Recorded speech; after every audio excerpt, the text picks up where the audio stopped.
The burning sensation shot through my back as the scalding coffee soaked through my shirt. I heard Adam's laughter behind me, followed by my mother's dismissive sigh. "Oh, honey, just go change your shirt. Your brother was just playing around." My name is Emma, and at 16, I become used to my parents dismissing my 18-year-old brother's pranks as harmless fun. But this time was different. The pain was intense, and I could feel my skin blistering. "Mom, it really hurts," I whimpered, trying to pull the hot fabric away from my skin. "Stop being so dramatic," Adam snickered, high-fiving Dad who had just walked in. "It wasn't even that hot." Dad ruffled Adam's hair proudly. "Boys will be boys, Emma. You need to toughen up a bit." I rushed to the bathroom, carefully peeling off my shirt. The mirror revealed an angry red patch spreading across my lower back. This wasn't the first time Adam had accidentally hurt me. There were still fading marks on my arm from when he playfully pushed me against the hot stove last month, and a small scar on my leg from his funny idea to test how close he could get with Dad's welding torch. That night, I couldn't sleep. The burns throbbed, and any position was uncomfortable. I heard Adam and Dad laughing downstairs, probably sharing another joke about how oversensitive I was. Mom had brought me some aloe vera, patted my head, and told me to stop making such a fuss. By morning, the pain was worse. The skin had started to blister, and I could barely move without wincing. During breakfast, Adam purposely bumped into me, making me cry out as my shirt rubbed against the burns. "Oh, please," he rolled his eyes. "I barely touched you." Mom glanced up from her phone. "Emma, if you can't handle a little roughhousing, maybe you should eat in your room." That was their solution to everything. Send me away, make me invisible, pretend there wasn't a problem. I grabbed my backpack, fighting back tears as I headed to school. My best friend Lily noticed something was wrong immediately. "Emma, you're walking weird." "What happened?" I tried to brush it off, but when she saw me struggling to sit in class, she insisted on checking. Her gasp when she saw my back drew the attention of our teacher, Mrs. Torres. "Emma, come here please," Mrs. Torres called quietly after class. Lily squeezed my hand supportively as I approached the desk. "It was just an accident," I started, the familiar excuse feeling bitter on my tongue. Mrs. Torres's kind eyes hardened slightly. "Show me." Reluctantly, I lifted the back of my shirt. Her sharp intake of breath told me everything I needed to know. "These are second-degree burns," she said firmly. "And they're not the only injuries you have, are they?" I stayed silent, but my silence was answer enough. "I'm taking you to the hospital," she declared, already reaching for her phone. "This needs proper medical attention." "Please don't," I begged. "My parents will be angry. They'll say I'm making trouble." Mrs. Torres paused, her expression a mix of sadness and determination. "Emma, this isn't about making trouble. This is about your safety." The next hour passed in a blur. Mrs. Torres drove me to the emergency room, staying with me as the doctors examined my burns. Dr. Sarah Chen, the burn specialist, carefully documented every mark, every scar, asking gentle but probing questions about how each injury occurred. "These patterns are consistent with intentional burns," she noted, photographing my back. "And these older marks, Emma, how long has this been going on?" I stared at the floor, tears finally falling. "Adam says he's just playing. My parents, they say I need to learn to take a joke." Dr. Chen shared a look with Mrs. Torres. "There's nothing funny about causing someone deliberate harm," she said firmly.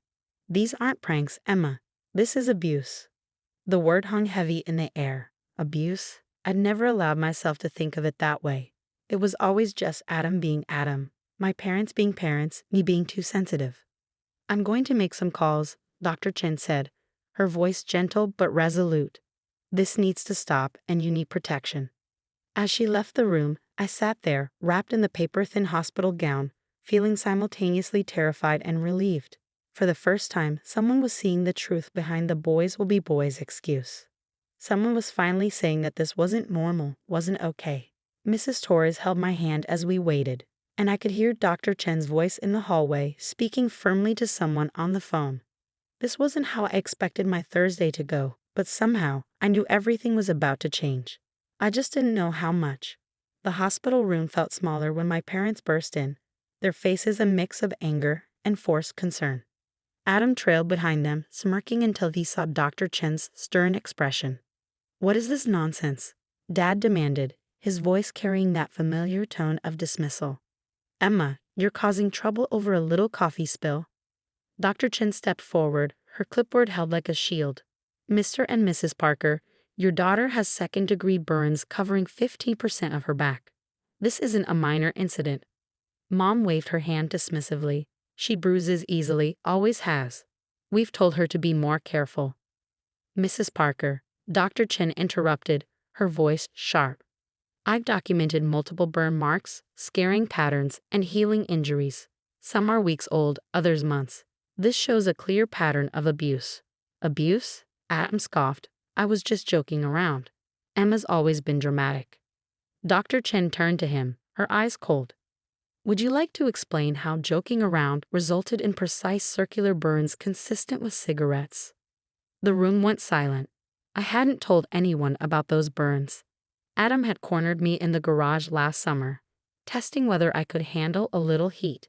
I'd hidden the marks under long sleeves, accepted his whispered threat that snitches get worse. "That's ridiculous," Dad started, but Detective Marshall chose that moment to enter the room. "Is it?" she asked, holding up her badge. "Because we have security footage from your home showing multiple incidents of deliberate harm." My heart stopped. The cameras. I'd forgotten about the security system Dad had installed last year. "The footage shows clear instances of premeditated assault," Detective Marshall continued, "including yesterday's incident with the coffee, which was deliberately heated to near boiling before being thrown." Adam's smirk finally faltered.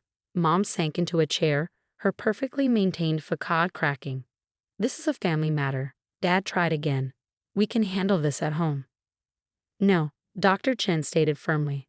"Emma is being admitted for proper treatment of her burns, and given the evidence of ongoing abuse, she won't be returning home with you." "You can't do that." Mom jumped up. "She's our daughter." "A daughter you failed to protect," Detective Marshall countered. "Adam Parker, you're under arrest for assault and battery. Mr. and Mrs. Parker, you're being charged with child endangerment and negligence." I watched as Adam's cockiness chattered, replaced by genuine fear, as handcuffs clicked around his wrists. My parents' protests faded into background noise as social services arrived to discuss my temporary placement. "Emma will stay with her Aunt Lisa while we conduct a full investigation," the social worker explained.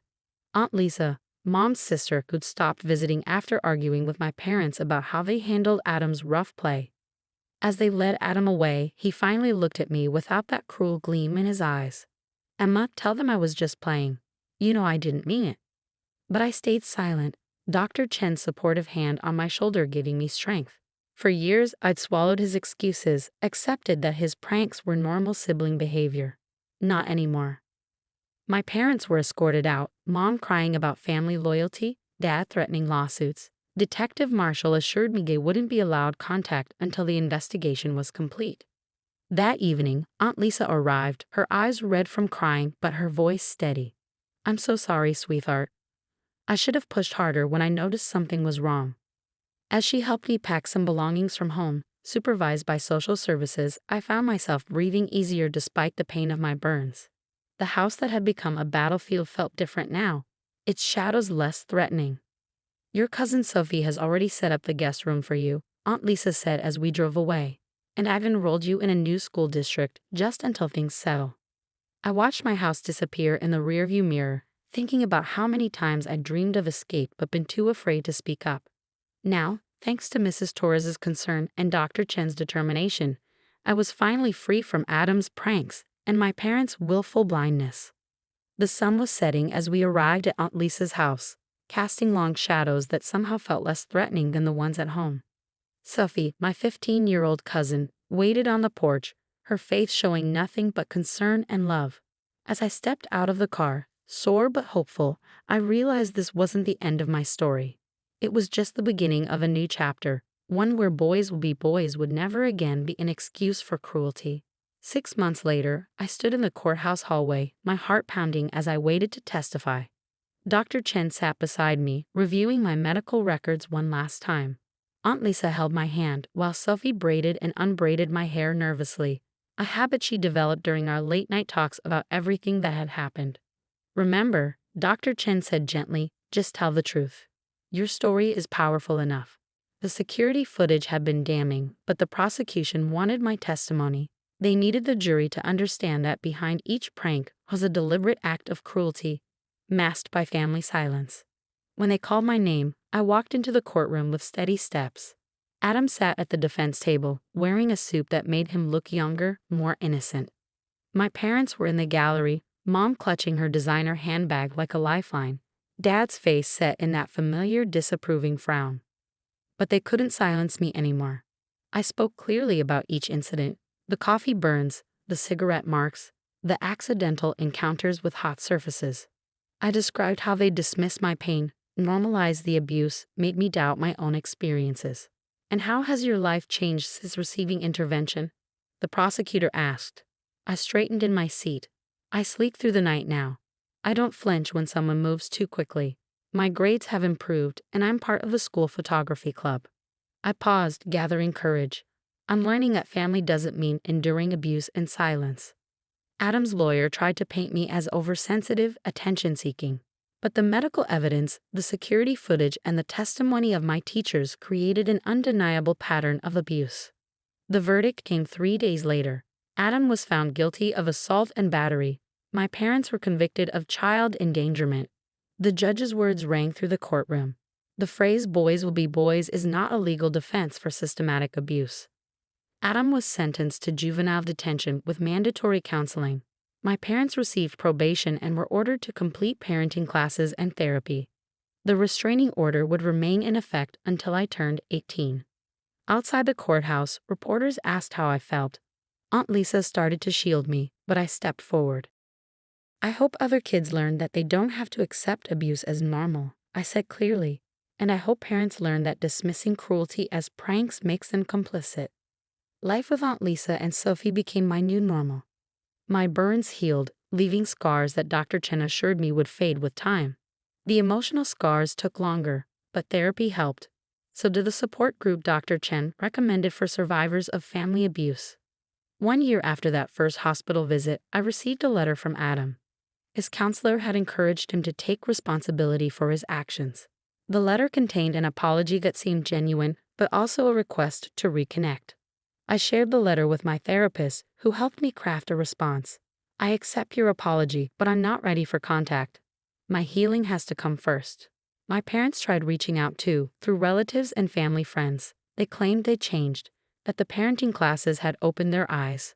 But their messages always contained a hint of "let's put this behind us," as if my trauma could be erased as easily as they dismissed it before. Aunt Lisa helped me maintain boundaries, supporting my decision to focus on healing rather than force reconciliation. Family is earned, she'd say, not just given. Today, I'm preparing to start college, something that once seemed impossible when I was living in constant fear. My photography portfolio, filled with images capturing light emerging from shadows, earned me a scholarship. Dr. Chen still checks in occasionally, not as my doctor now, but as a mentor who showed me that speaking up can save your life. Mrs. Torres attended my high school graduation, crying harder than Aunt Lisa when I received honors. The scars on my back have faded to silvery lines, visible only in certain lights. Sometimes, when Sophie helps me apply sunscreen during our beach trips, she traces them gently and says, "They're like a map of your strength."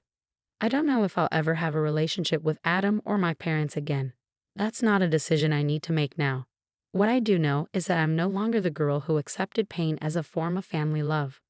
Last week, I spoke at a school assembly about recognizing abuse and finding the courage to seek help. Afterward, a young girl approached me, showing me burns on her arms from her older sister's games. I held her hand and walked her to the counselor's office, just as Mrs. Torres had done for me. Because sometimes salvation comes not from enduring abuse, but from someone brave enough to say, "This isn't normal, and it needs to stop." The cycle of abuse breaks one voice at a time. Mine was heard. And now, I'm making sure others are heard too.